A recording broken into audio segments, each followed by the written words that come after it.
नमस्कार, मैं डॉक्टर अजीत भारती आज फिर आपके लिए हिंदी विषय के अंतर्गत बीए प्रथम वर्ष प्रथम सेमेस्टर हिंदी काव्य के अंतर्गत आपका बिंदु नंबर 4 है आदिकाल, यानी भाग नंबर 4 आदिकाल।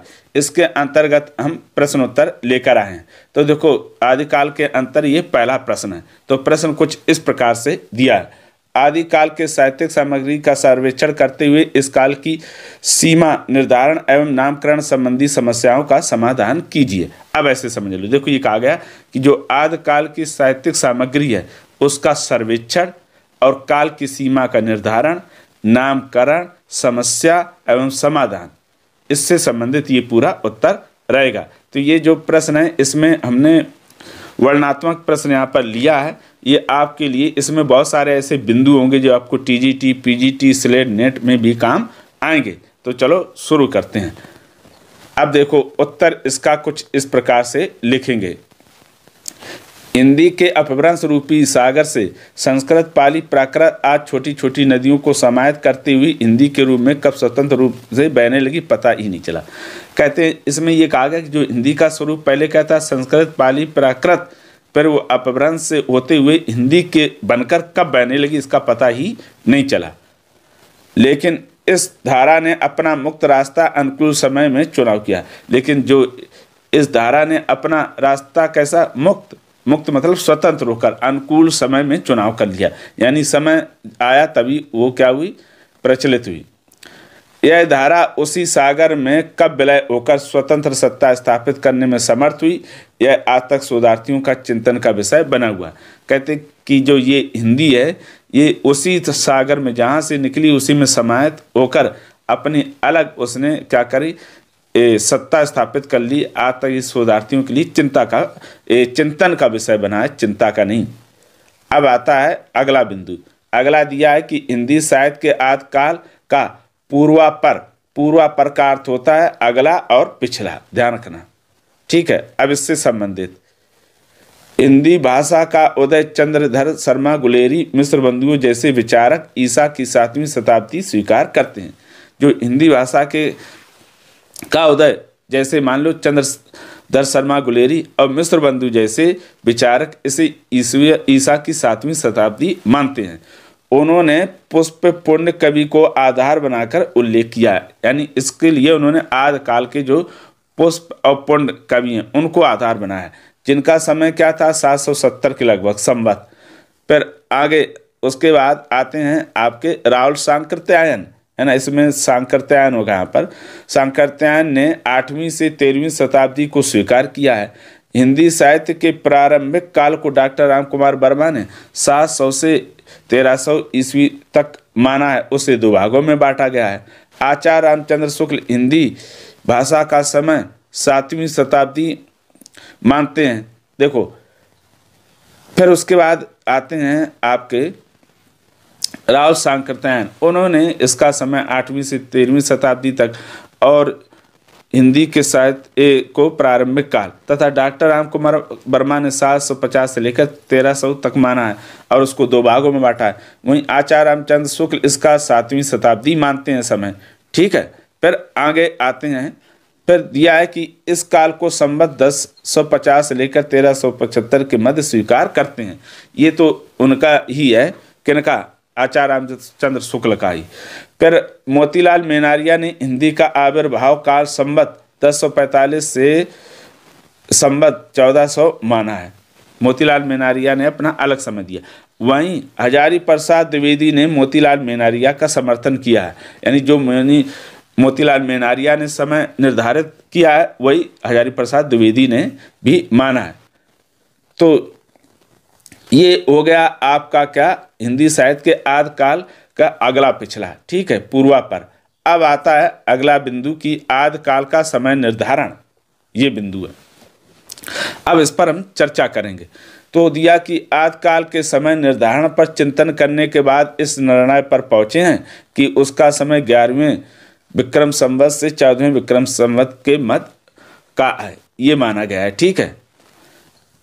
अब अगला फिर आता आदिकाल के नामकरण की समस्या। तो इस नामकरण की समस्या क्या है, आदिकाल पर सभी विद्वानों के मत इस प्रकार से हैं। अब आदिकाल के नामकरण पर किस किस विद्वान का क्या मत रहा है इसके बारे में अब हम जानेंगे। तो बहुत संक्षेप में हमने इनके बारे में बताया है।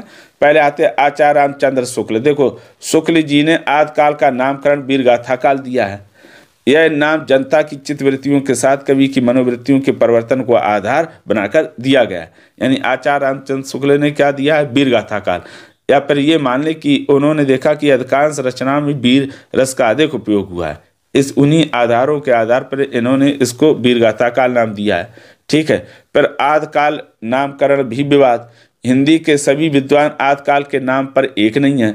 हजारी प्रसाद द्विवेदी इस संबंध में कहते कि इस काल की कहानी को स्पष्ट करने का प्रयत्न बहुत दिनों से किया जा रहा है, तथापि उसका चेहरा अब भी अस्पष्ट ही है। यानी हजारी प्रसाद द्विवेदी ने आदिकाल का नाम जरूर दिया है, लेकिन वो भी उसको कैसा मानते हैं अब भी स्पष्ट रह गया। उनका मानना कि इसमें अभी भी स्पष्टता नहीं आई है। फिर आता है आदिकालीन के विभिन्न नामकरण। इसके नामकरण की जटिलताओं के बाद भी विद्वानों ने अपने अपने नाम सुझाए हैं। तो महावीर प्रसाद द्विवेदी ने इसका नाम बीज वपन काल दिया, लेकिन उनका नाम काल के अनुरूप नहीं है। फिर आगे आता है आदिकाल भ्रांत धारणा का जनक।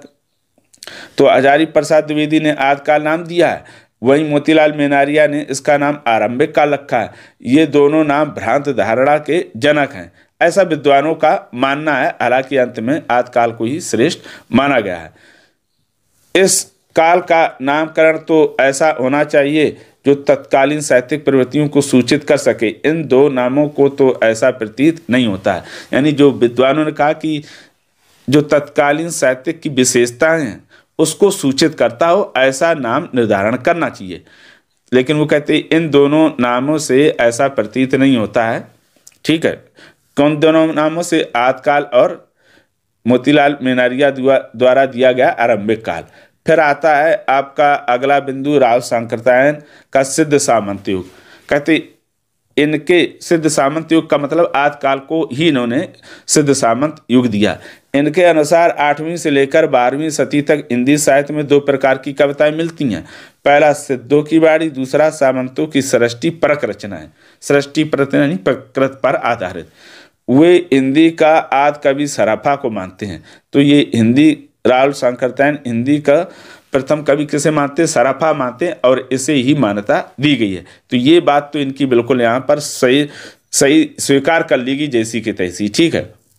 राहुल जी ने यह भी कहा कि सिद्धों के अतिरिक्त राजपूतों राजाओं के दरबारों में चारणों द्वारा रचित वीर काव्य भी इस समय उपलब्ध होता है। यानी उनका कहना है कि सिद्धों के अतिरिक्त राजपूतों के राजाओं के दरबारों में चारणों द्वारा रचित वीर काव्य भी समय उपलब्ध होता है, इसलिए वे इस काल को चारण काल कहना उचित मानते हैं।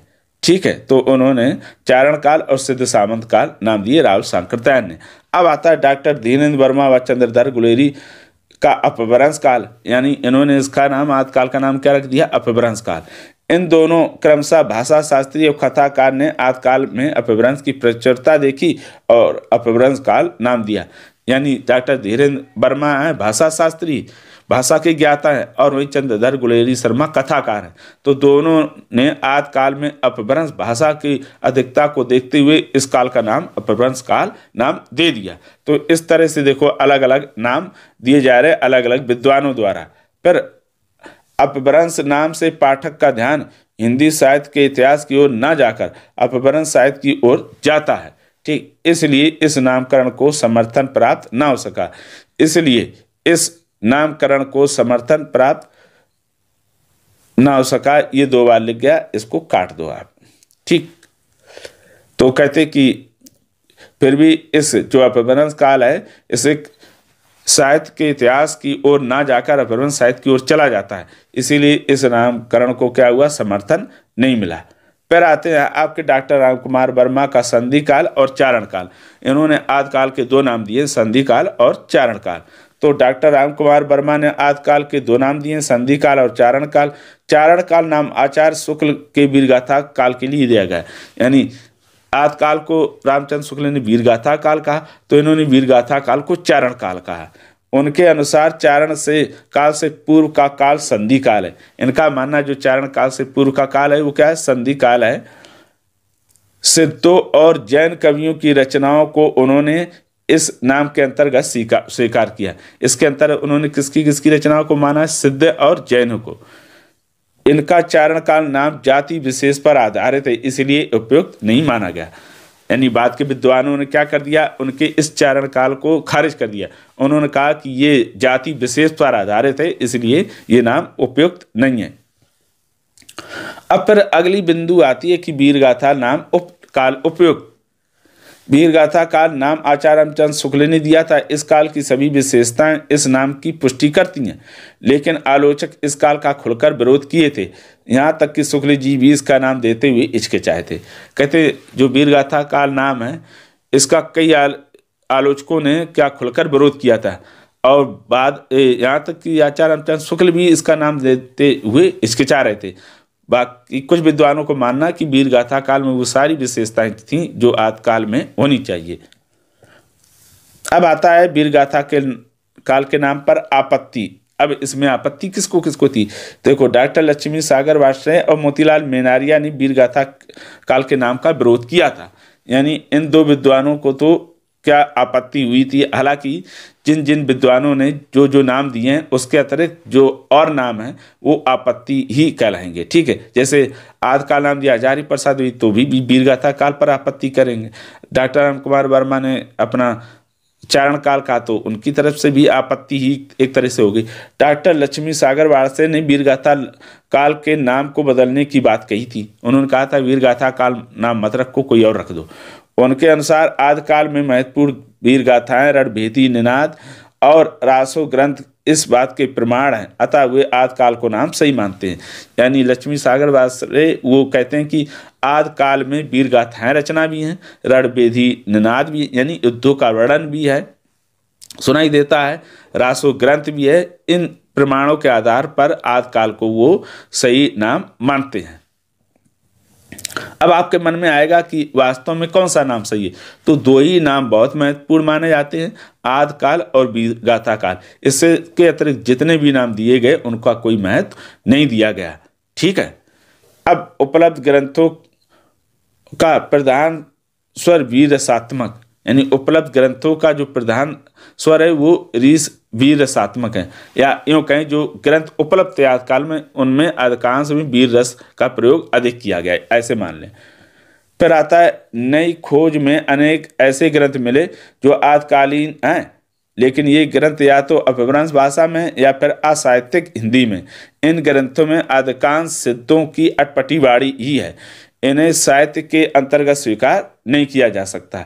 शुक्ल जी ने जिन ग्रंथों को निर्देशित किया वे ही साहित्यिक हैं, अतः आदिकाल का नामकरण इन्हीं ग्रंथों के आधार पर किया जाना चाहिए। यद्यपि कुछ विद्वानों ने आचार्य शुक्ल द्वारा चुने गए 12 ग्रंथों को नोटिस मात्र कहा है। शुक्ल द्वारा गिनाए गए 12 ग्रंथों में अधिकांश वीररस प्रधान है, किंतु विद्वानों ने इन ग्रंथों की प्रामाणिकता को लेकर पर्याप्त विवाद है। उन्होंने कहा कि आचार्य रामचंद्र शुक्ल ने वीरगाथा काल नाम दिया, उसके लिए उन्होंने कुछ 12 ग्रंथों को आधार बनाया था। ठीक है, लेकिन उसी के आधार पर उन्होंने वीरगाथा काल का, परंतु बाद के जो आलोचक हैं उन्होंने कहा जो इन्होंने 12 ग्रंथ चुने उनको नोटिस कर सकते हैं, बाकी और उनमें वीररस की प्रधानता है। कहते हैं इन दूसरी जो इन्होंने ग्रंथ बताए वो प्रामाणिक भी नहीं है, तो इस बात पर को क्या लेकर विवाद रहा। शुक्ल द्वारा चुने गए ग्रंथों के अस्तित्व को स्वीकार नहीं किया गया, यानी उन्होंने जो 12 ग्रंथ माने तो कई आलोचक उन ग्रंथों को मानते ही नहीं देते, वो मानते ही नहीं कि ये प्रामाणिक है। मोतीलाल मेनारिया ने तो विजयपाल रासो को 19वीं शताब्दी का माना, ये तो बड़ी हंसी वाली बात हो गई। कीर्तिलता और कीर्ति पताका को अपभ्रंश भाषा होने के कारण उन्हें खारिज कर दिया गया, यानी जो 12 ग्रंथ है उन्हीं में से ये भी हो सकते हैं। पृथ्वीराज रासो को पृथ्वीराज के समय का नहीं माना गया, बिल्कुल सही है। कई लोग मानते कि पृथ्वीराज रासो पृथ्वीराज के समय का नहीं है क्योंकि उनके प्रमाण नहीं मिलते हैं, लेकिन ग्रंथ तो लिखा गया है। वहीं द्विवेदी ने जयचंद्र प्रकाश और जयस चंद्रिका को नोटिस किया गया और परमार रासो के बारे में कहते कि उसका कोई अता पता नहीं है। तो द्विवेदी जी ने जयचंद्र प्रकाश जयमंग चंद्रिका को नोटिस किया, बस परमार रासो के बारे में कहते कि उसका कोई अता पता नहीं है, या यूँ कही कि प्रामाणिक नहीं है कुल मिलाकर। ठीक है, नामों का उल्लेख तो है। अंत में यही कह सकते हैं कि यदि हम उपलब्ध काव्य ग्रंथों की प्रामाणिकता पर ना जाएं तो एक बात तो स्पष्ट है कि इन ग्रंथों की प्रधान प्रवृत्ति वीर रसात्मक ही है। ये कहा गया, देखो अंत में हम यही कह सकते हैं पूरा सर्वेक्षण करने के बाद कि जो उपलब्ध काव्य ग्रंथों की प्रामाणिकता पर ना जाएं, यानी ये इस बात पर ना जाए कि वो प्रामाणिक या अप्रामाणिक, तो फिर इन ग्रंथों में वीर रस की प्रधानता है। अतः वीर गाथा काल नाम देने में कोई कठिनाई नहीं होनी चाहिए। तो ये कहा गया कि वीर गाथा काल नाम देने में कोई कठिनाई नहीं होनी चाहिए। वीर गाथा काल आदि काल को वीर गाथा काल कह सकते हैं। ग्रंथों की प्रामाणिकता और अप्रामाणिकता का बहस दूसरा है, परंतु जो उपलब्ध है उनका अधिकांश स्वर तो वीर रसात्मक है। ठीक, अतः आदि काल का पूर्णतः समर्थक नाम वीर गाथा काल ही माना जाना चाहिए। तो यहाँ पर जो आदि काल का नाम है, यहाँ पर वीर गाथा काल की पुष्टि की गई है कि हम आदि काल को पूरी तरह वीर गाथा काल मान सकते हैं। लेकिन अब आपके मन में प्रश्न आएगा, तो हम किसको माने, वीर गाथा काल या आदि काल? तो देखो भैया, वीर गाथा काल, आदि काल को दो ही नाम ज़्यादा महत्वपूर्ण माने गए। एक आदि काल हजारी प्रसाद द्विवेदी द्वारा दिया गया और शुक्ल जी द्वारा दिया गया वीर गाथा काल। इसके अतिरिक्त किसी भी और अन्य नामों को स्वीकार नहीं किया गया है। और आपके मन में आएगा कि अगर प्रश्न पूछा जाए कि आदि काल को श्रेष्ठ क्या माना जाए, तो ऐसे प्रश्न कभी नहीं पूछे जाते क्योंकि विवादात्मक प्रश्न है। ठीक है, क्योंकि यहाँ पर दोनों ही नाम महत्वपूर्ण है, या यूँ कहे आदि काल और वीर गाथा काल, इन दोनों नामों को अधिकांश विद्वानों ने स्वीकार किया है। तो ये ही दोनों नाम होंगे। ठीक है, अब हमें प्रश्न के आधार पर उत्तर इसी तरह लिखना कि आदि काल का पूर्णतः सार्थक नाम वीर गाथा काल ही माना जाना चाहिए। तो ये हो गया आपके सामने हम जो प्रश्न लेकर आए थे। आदि काल से संबंधित पहला प्रश्न, आदि काल के साहित्यिक सामग्री का सर्वेक्षण करते हुए इस काल के नाम की समय सीमा निर्धारण एवं नामकरण संबंधी का समाधान। ठीक, मैंने बीए फर्स्ट सेमेस्टर से संबंधित जितने भी महत्वपूर्ण प्रश्न हैं, इकाई बार मैंने सबके वो जो लिंक है इसके डिस्क्रिप्शन बॉक्स में दी है, आप जाकर उन सबका अध्ययन कर सकते हैं। अगर किसी प्रकार का कोई डाउट हो तो कमेंट करके हमें अवश्य बताइएगा। तो फिर आज के लिए इतना ही, अब हम फिर मिलेंगे किसी नए विषय के साथ, तब तक के लिए धन्यवाद।